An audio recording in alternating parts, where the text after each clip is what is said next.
polisi mkoa wa Songwe amesema jeshi la polisi limejipanga kikamilifu kuhakikisha amani na usalama wakati wa uchaguzi mkuu. Amesisitiza wananchi wote wasiwe na hofu, wajitokeze kwa wingi kupiga kura, kwani usalama utaimarishwa katika maeneo yote ya uchaguzi.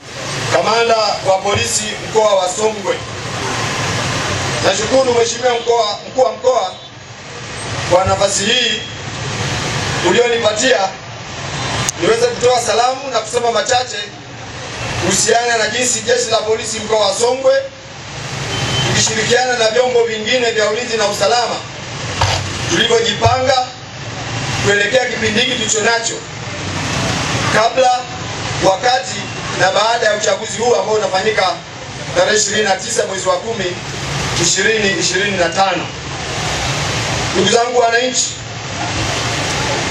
jeshi la polisi mkoa wa Songwe tukishirikiana na vyombo vyote vya ulinzi na usalama, niwahakikishie tumejipanga vizuri, tumejiandaa vizuri kuhakikisha kwamba zoezi hili muhimu la kikatiba, zoezi hili muhimu la uchaguzi mkuu 2025 katika mkoa wetu wa Songwe linakwenda kwa amani na salama.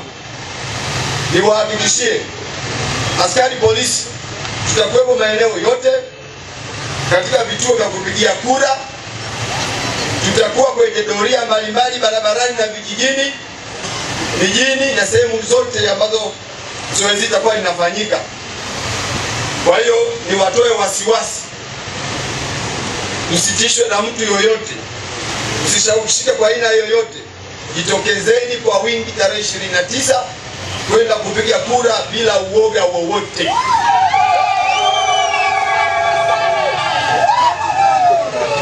Na kama kuna wachache wanaofikiria kufanya ndivyo sivyo,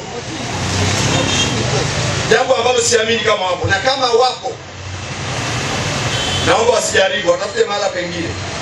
Lakini hata kwa mahala pengine wamejipanga vitu hivyo kama tulivyojipanga sisi, tutashughulika nao kikamilifu kwa mujibu wa sheria. Kwa hiyo wasijaribu, lakini naamini wananchi wa mkoa wa Songwe ni wastaarabu. Uchaguzi kazi za mitaa tumeshuhudia umepita kwa amani na salama, naamini hata huu utapita kwa amani na salama. Narudia kusema tumejipanga vizuri. Wananchi msiogope, na hata mkiona askari wanapita barabarani ni kwa ajili ya usalama wenu, ni kwa ajili ya usalama wenu, ili kwamba mtekeleze takwa hili la kikatiba ambayo ni haki yenu kimsingi. Jitokezeni 29 Oktoba mwaka huu, zimebakia siku chache. Msiogope, usimwache mtu nyumbani, jirani yako, ndugu yako, wote watoke. Sisi tuko mitaani kuhakikisha kwamba mnafanya zoezi hili kwa amani na salama. Kwa hiyo ndugu zangu, niwahakikishie kwamba msiogope, jeshi lenu na vyombo vingine tumejitatiti, tokezeni kupiga kura.